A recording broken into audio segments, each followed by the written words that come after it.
Ronnie Radke est un artiste que beaucoup adorent détester. À raison ou non, nous allons voir ça dans cette vidéo aujourd'hui, et surtout nous allons comprendre pourquoi est-ce que cet ancien chanteur d'Escape the Fate pose autant de problèmes. Quelle est son histoire avec son passage en prison? A-t-il réellement tué quelqu'un? Et comment a-t-il pu rebondir avec un nouveau groupe après Escape the Fate, après avoir été viré, puis a créé son propre groupe, nommé Falling Rivers? Et la réelle question que je vous pose, c'est pourquoi est-ce que Ronnie Radke est autant évité et ignoré par les élitistes, après surtout plus de 15 ans d'une carrière à succès, et bien plus que du succès, une carrière qui le mène au-dessus de toutes les charts, et en tête d'affiche de festival, là où beaucoup de groupes rêvent de réussir à faire la même chose. Alors est-il une fraude? Est-il un meurtrier? Est-il simplement un connard comme beaucoup de gens aiment le dire? Ou simplement quelqu'un qui est un peu plus profond que ça et simplement un artiste qui a un passé houleux comme beaucoup d'entre nous.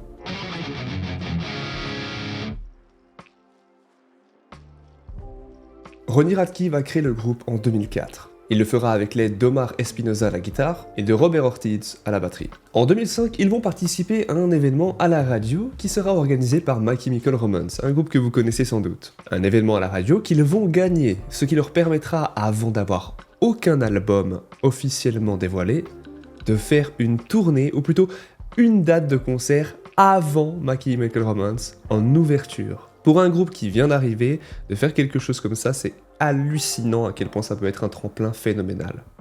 Et ça va l'être pour Escape the Fate. En 2006, ils sortiront leur premier album, Dying is Your Latest Fashion. Il y aura énormément de morceaux qui vont bien marcher, surtout qu'on parle de l'époque MySpace, avec une ambiance très proche de ce qu'on a dans les universités des USA. Les US en gros. L'un des morceaux qui fera le plus de bruit sera le morceau Situation. Beaucoup de gens ignorent cela, mais ils ont eu une influence énorme sur beaucoup de groupes actuels. Ils ont littéralement défini ce qu'est la template du scene band. Et les scene bands, dites-vous qu'à l'époque, Bring Me the Horizon en faisait partie, Black Veil Brides aussi. Simplement, ce qui était très important, c'était non seulement la musique, mais aussi le look. Le look avec le maquillage sous les yeux, du crayon, des cheveux noirs. En fait, ce qui était très important, c'était vraiment de s'inspirer du style du glam metal un peu plus sombre, mais principalement de faire un mix entre le look et donc la musique, et ça rendait les attirails que vous pouvez voir à l'écran assez étranges ou stylés, peu importe votre point de vue là-dessus, ça n'a pas forcément d'importance, mais comprenez bien que c'est eux qui ont vraiment permis de rendre ce style-là connu. On pourrait d'ailleurs imaginer que c'est un style, ou plutôt un look plus proche de Fall Out Boy ou My Chemical Romance que vraiment du metalcore actuel. Un autre groupe qui reprendra ce style un petit peu par la suite sera Asking Alexandria, qu'il a ensuite perdu. Durant cette période, Escape the Fate va marquer toute la scène metal, car ils étaient, durant cette génération, un groupe influent. Et pourtant, maintenant, ils sont beaucoup moins connus, depuis que Ronnie n'est plus dans le groupe. C'est assez important aussi, surtout pour notre histoire aujourd'hui. Et d'ailleurs, qu'est-ce qui s'est passé? Eh bien, Ronnie a fini en prison en 2007, et il s'est retrouvé remplacé par un chanteur nommé Craig Mabbitt. Alors, c'est pas une blague de ma part, hein. C'est pas Craig Matub, hein. C'est vraiment Craig Mabbitt. Et je peux m'empêcher de me dire que c'est vraiment le pire nom si t'habites en France. Mais bref, il a été remplacé du coup par Craig, qui avait tendance à insulter Ronnie sur scène de nombreuses fois en disant que Ronnie était un héroïnomane, un toxicomane, etc. Ce qui était vrai, il était toxico, à cette période-là surtout. Il y a une histoire où il a volé de l'argent même à un fan, etc. Où il s'est excusé, etc. Enfin bref, il y a beaucoup d'histoires de gens. Les toxicos, la toxicomanie, c'est un sujet très particulier dont on ne parlera pas en détail dans cette vidéo, simplement parce que là on est sur du niveau psychologique, même psychiatrique, c'est bien plus complexe, c'est très proche des maladies mentales simplement, et souvent les gens qui ont ce genre de soucis sont des gens qui ont des troubles mentaux. Donc je ne donnerai pas mon avis sur le sujet, parce que je trouve que ce serait déplacé pour aujourd'hui, mais dans tous les cas, maintenant, Ronnie Radke est sobre, et c'est le plus important. Mais il est important de préciser que oui, il était en prison, et il s'embrouillait donc avec Craig, et durant son passage en prison, eh bien, il a créé pas mal de morceaux très intéressants. Comme d'ailleurs tous les morceaux du premier album de Falling Rivers, je vous mets un petit extrait. Thinking back to sitting in prison, literally writing I'm Not a Vampire. Yeah. A lot of the songs. Tapping out on your legs. But I feel like one. That's literally how every song came about. L'embrouille entre Falling Rivers et entre Escape the Fate est principalement due aux deux chanteurs qui ont des caractères assez forts. La plupart des chanteurs, c'est le cas. C'est d'ailleurs très important qu'ils soient des gens qui aiment se faire remarquer. D'ailleurs, ce qui fait que certains groupes marchent énormément. Les groupes discrets marchent très rarement. Les groupes qui ouvrent leur gueule, surtout avec des chanteurs qui ouvrent leur gueule, marchent très souvent. Limp Bizkit est un autre bon exemple, ainsi que Slipknot. Mais petit à petit, Craig Mabbitt Petit à petit, Craig, je vais pas dire son nom complet, je ne peux pas, mais juste Craig et Rodney vont se réconcilier dans une vidéo qui est assez touchante honnêtement. Je vous invite à aller la voir, je mettrai le lien dans la description.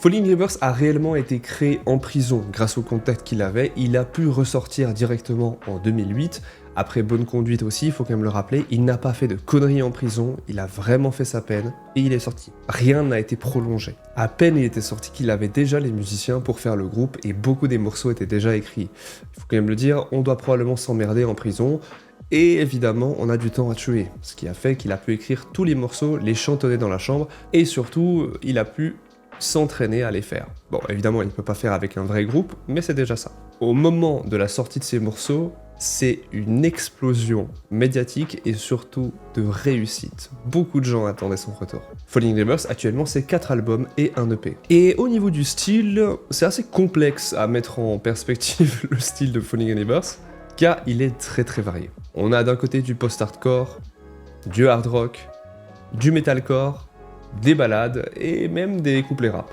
Énormément de morceaux vont faire du bruit, comme par exemple Raised by Wolf, mais aussi The Drug in Me Is You, dont il va faire d'ailleurs une version plus de 10 ans plus tard qu'il va réimaginer, qui est excellente.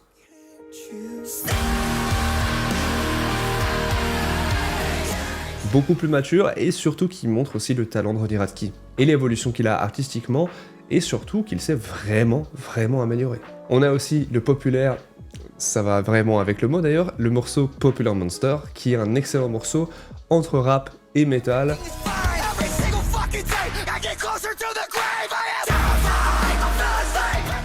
Vous pouvez débattre autant que vous voulez sur le style que c'est, mais ça reste un mélange des deux.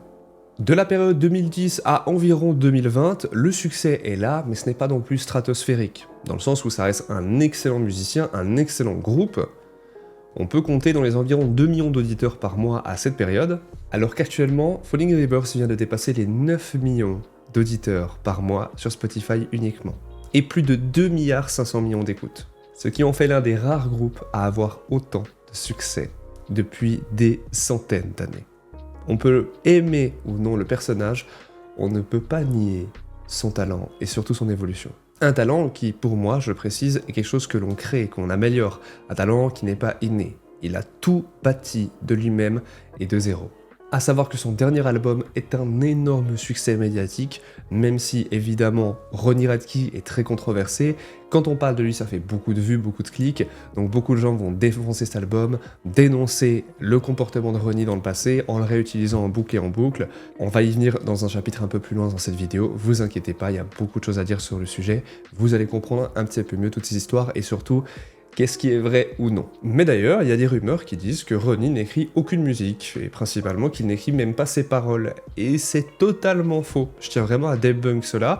Ça a été de nombreuses fois confirmé, venant de producteurs et même d'artistes qui ont travaillé avec lui. Il écrit tout. Quasiment tout en tout cas. Les paroles, c'est lui qui écrit tout. Et la plupart des morceaux, c'est même lui qui va travailler la plupart des parties musicales. Anecdote supplémentaire, je le suivais quand il faisait des lives sur Twitch durant le confinement, et je me rappelle qu'il chantonnait des musiques. Et il chantonnait des musiques qu'il a sorties 3-4 ans plus tard dans des clips vidéo. Durant ses lives, il avait tendance justement à chanter, etc., une petite musique, quelque chose qui fredonnait, et à prendre des notes en même temps qu'il faisait son live, en même temps qu'il tuait des gens sur Warzone. Je sais pas si vous vous rendez compte à quel point justement c'est quelqu'un qui a besoin de créer. C'est quelque chose d'inné chez lui. Bon, il y a donc évidemment énormément de rumeurs, mais il y a aussi des faits. Est-ce que Ronnie Radke est vraiment autant un trou de balle que les gens le disent ? Premièrement, je donnerai mon avis, non. Rien n'est blanc ou noir, il a fait des dingueries comme beaucoup. Est-ce que c'est pardonnable ou non? Ça, c'est votre moralité qui en dit long. Est-ce que vous arrivez à faire la différence entre l'artiste et, justement, la musique? Ça, c'est à vous de voir. Est-ce que vous préférez ne pas l'écouter parce que vous n'aimez pas ce qu'il a fait? C'est votre choix. Je ne serai pas la personne qui vous dira quoi faire, il n'y a aucun souci là-dessus. Alors premièrement, pour la prison, c'est le sujet qui est souvent revenu quand on parle de Ronnie. Quand il allait en prison, il n'est pas allé en prison parce qu'il a tué quelqu'un. Il est allé en prison parce qu'il s'est retrouvé dans une énorme baston générale où littéralement tout le monde se foutait sur la gueule et il s'est avéré qu'il y a eu quelqu'un qui est mort. Oui, devant lui par contre, ça c'est vrai. Il n'est pas la personne qui a tué l'autre personne. Il était simplement impliqué dans une bagarre, une personne a été tuée, Mais Ronnie a été condamné pour violation de probation, car il avait de la drogue sur lui, et pas pour meurtre direct. Comprenez bien que si vous êtes un toxicomane, surtout qu'il l'a été comme on l'a dit à cette période, vous êtes connu des autorités. C'est normal. En plus, si vous êtes dans un groupe de métal, les gars, vous faites beaucoup de bruit, les gens savent qui vous êtes dans la région, vous avez un minimum de notoriété, la ville dans laquelle vous vivez vous connaît. Les gens vous connaissent, les gens en parlent. Donc non, il n'a pas tué quelqu'un. Et beaucoup de gens vont dire que c'est faux. Les gars, la justice a fait son taf, je pense. Il a fini en prison. À mon avis, on n'a pas trop notre mot à dire là-dessus. Ce qui est fait, est fait. Ensuite, il y a eu pas mal d'accusations de viol. Malheureusement, je dois biper le mot parce qu'on est sur YouTube, et sinon, eh bien, ils veulent le censurer. Ce qui est un peu con, parce que ça permet de faire de la prévention, de parler de ce genre de sujet. Mais bref, c'est de l'accusation de la couleur... on parle bien de la couleur violet. Voilà. Comprenez bien que pour cette affaire, il y a eu un cas il y a quelques années, mais la police a enquêté, le bus a même été fouillé, il n'y a eu aucun élément comme preuve. Il n'a jamais été arrêté, ni inculpé, ni assigné à caution. Petite anecdote supplémentaire, il a porté plainte contre une des personnes qu'il a accusé de viol, et il a gagné. Il a gagné pour diffamation. Voilà, vous en faites ce que vous voulez, mais en tout cas la justice a tranché. Bon, il y a forcément des choses qu'il a fait qui sont pas terribles, mais vous allez voir que c'est un génie pour beaucoup de raisons, car il a réussi à transformer ça en coup marketing. Je parle évidemment de l'incident du pied de micro. Bon, je vous la donne en mille, il a jeté un pied de micro dans le public et a blessé sévèrement quelqu'un, dont il a dû payer les frais d'hospitalisation d'ailleurs.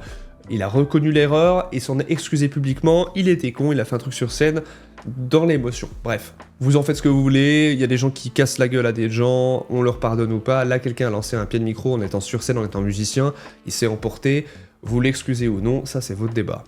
Moi je m'en fous, perso. Le fait est qu'il l'a fait.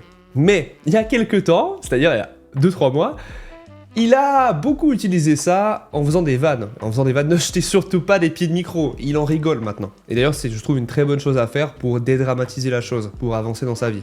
Surtout quand autant de personnes vous pointent du doigt en disant « Vous avez fait ça, vous avez fait ça ». Lui, il en rigole. Et surtout, il a créé des pieds de micro gonflables qu'il a lancés sur la foule durant des concerts. Vous en pensez ce que vous voulez, mais c'est non seulement un génie du troll et de la provocation qui fait qu'il en est là où il est aujourd'hui. Il s'inspire des plus grands provocateurs, comme Corey Taylor de Slipknot, qui donne toujours son avis sur tout. C'est pour ça qu'on a une phrase qui dit que « Qu'est-ce que pense Corey Taylor de ça ?» Ça vient de ça, c'est un mème sur internet. Fred Durst de Limp Bizkit, qui est un gros provocateur qui est détesté par beaucoup de monde. Marilyn Manson, pareil. Et il s'est inspiré de ces gens pour provoquer. Et je trouve que c'est une très bonne idée, personnellement je m'en inspire aussi beaucoup dans tout ce que je fais, même si les gens s'en rendent pas toujours compte. Alors, je dois avouer qu'il a fait quelques tweets qui sont assez problématiques. Alors beaucoup de sorties sont maladroites, il y en a même où il s'est excusé, il a dit « Ouais j'avoue j'ai merdé, j'ai été vraiment con », mais il y en a aussi beaucoup où il utilise Twitter, ou même les réseaux, TikTok maintenant, où il insulte des gens etc. qui l'insultent, il utilise tout ça pour faire du contenu. Il est aussi devenu une sorte de créateur de contenu quand même, il faut le dire. C'est devenu quelqu'un qui utilise beaucoup la notoriété publique pour faire parler plus de lui en créant du buzz, du drama. Et c'est très malin, ça marche énormément. Il entretient réellement une relation entre les haters et lui, ce qui fait qu'en fait il parle tout le temps de lui et ça lui fait de la pub et ça lui fait forcément gagner de l'argent.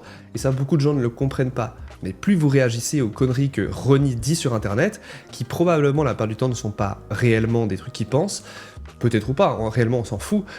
Ce qui compte, c'est que plus vous répondez, plus vous réagissez, plus vous likez ou dislikez ou partagez ou réagissez en vidéo, plus vous le rendez célèbre. Et ça, c'est quelque chose que beaucoup de gens ne comprennent pas. Mais c'est réellement une statistique importante à comprendre pour savoir que vous êtes responsable en tant que haineux de Ronnie de son succès. Voilà. Mais vous savez quoi, il y a quelques faits positifs quand même à noter de tout ça. Il a levé énormément d'argent pour des associations caritatives, donc pour le cancer, pour des charités entre autres. Et il ouvre souvent le débat et il prend souvent parole pour des luttes plus profondes et personnelles, spirituelles, psychologiques, quand il parle de thèmes par exemple comme la santé mentale, les luttes intérieures, l'impression de ne pas être à sa place. Et ça peut paraître bête, mais il y a aussi beaucoup de gens qui s'identifient à Ronnie Radke et qui aiment que lui, il prenne parole quand beaucoup n'osent pas. C'est pour ça que beaucoup de gens le suivent, comme une sorte de culte un petit peu. Au final, Ronnie n'est pas simplement un ange ou un démon, il est complexe. Comme vous l'êtes, comme je le suis, comme nous le sommes tous. Le problème actuel, c'est que beaucoup veulent le mettre dans des cases, dire que quelqu'un est bien ou mauvais, que c'est un génie ou que c'est un monstre. Mais Ronnie, il incarne directement une complexité difficile à accepter. Il a évolué.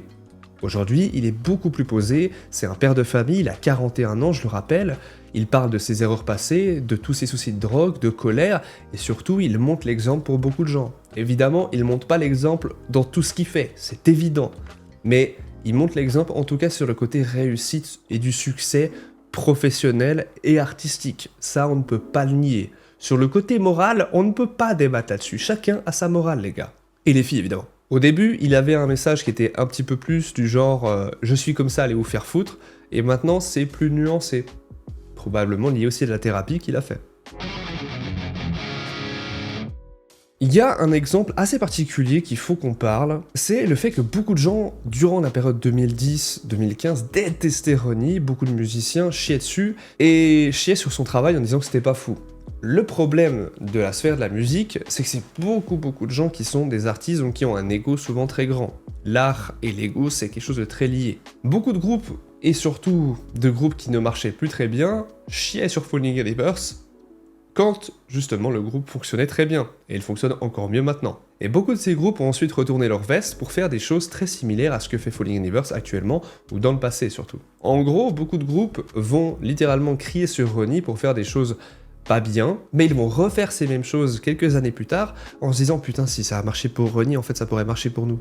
Ils vont comprendre le côté marketing et le côté business derrière. Ronnie sur le côté business est un excellent businessman et ça vous ne pourrez jamais le nier. Il est multimillionnaire, je pense qu'il sera l'un des premiers artistes musiciens actuels que l'on a, pas comme Metallica etc. dans ces années-là, mais vraiment des années 2000, qui sera milliardaire. J'en suis sûr à 1 milliard de %. Pourquoi ? Parce qu'il a aussi des contacts partout. Il fait des feats avec qui il veut. Il passe son temps à jouer au poker, etc. Bon, alors ça c'est un autre débat dont on parlera dans une vidéo un peu dédiée parce que pour moi c'est un peu un problème. Mais il a énormément de contacts, comme Dana White, quelqu'un de très important dans la sphère de l'UFC qui détient énormément de business. Il est extrêmement bien placé, notre cher Ronnie.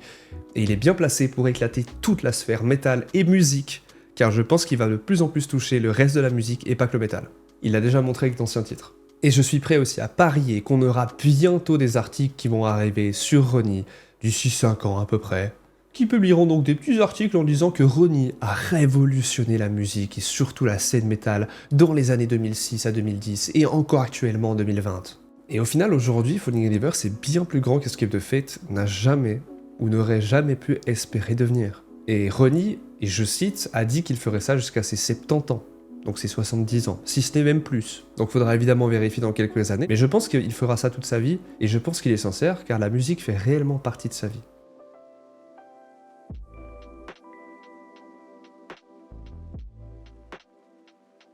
Pour conclure cette vidéo, j'ai plusieurs choses à dire. On l'a vu, Ronnie est innovateur, mais il est aussi très critiqué et très influent. Et il est donc un artiste complexe, qu'on ne peut pas réduire à un simple côté blanc ou noir, méchant ou bon. Et surtout, ce que je vous invite à faire, c'est de ne pas suivre la haine collective qu'il peut y avoir envers Ronnie, ou même l'amour collectif qu'il peut y avoir envers ce qu'il fait. Faites-vous votre propre avis en découvrant des informations sur son sujet, en séparant l'artiste ou non de la musique, en écoutant si vous le souhaitez ou non. Mais vérifiez les faits avant de juger. Et aussi, rappelez-vous de déblayer devant votre porte. La plupart qui jugent sont souvent des gens qui ont fait des choses atroces aussi. L'être humain peut être très sombre, mais il peut être aussi très lumineux. On a tous une part sombre qui fait que justement, eh bien on peut faire des choses atroces. Mais le fait est que certains la contrôlent et certains se laissent emporter. Et je maintiens aussi une chose importante, c'est que la plupart des artistes sont ce qu'on appelle des génies incompris. D'ici 5, 10 ans, 20 ans, tout le monde dira « Putain, en fait, on n'avait pas compris Ronnie, il avait raison depuis le début. » Et beaucoup de gens vont retourner leur veste, comme beaucoup de fois. Et comme ça s'est déjà passé en 2006, je le rappelle, donc 2006 à 2010, les gens, petit à petit, ont retourné leur veste 10 ans après. Actuellement, beaucoup de groupes qui le détestaient semblent l'apprécier justement. Et ça risque de continuer encore et encore avec Ronnie, qui est bien en avant sur la scène. Il est beaucoup trop rapide et beaucoup trop performant pour que les gens réussissent à le suivre. Et nous-mêmes, on n'y arrive pas en étant fan. Alors imaginez les gens qui l'aiment pas. Si vous êtes encore là, écrivez F, la prison, en commentaire, et j'espère que vous avez kiffé ce petit résumé sur l'histoire, les polémiques de Ronnie. Il y aura beaucoup de vidéos qui arriveront sur le sujet, car il y a énormément de choses qui changent dans la vie de Ronnie en ce moment, et pas mal de choses qui méritent d'être un petit peu traitées, on va dire. Putain, j'arrive plus à parler, les gars. Abonnez-vous pour ne pas rater les futures vidéos. Vous êtes beaucoup à regarder les vidéos sans être abonné, surtout qu'il n'y en a eu que 2 avec celle-ci. Likez, commentez pour l'algorithme, vous connaissez. Checkez aussi les partenaires dans la description, ça permet de soutenir la chaîne financièrement, et c'est grâce à ça qu'on pourra faire énormément de vidéos avec mon équipe. Prenez soin de vous, l'empereur vous protège, c'est pas la bonne chaîne. Ave Imperator.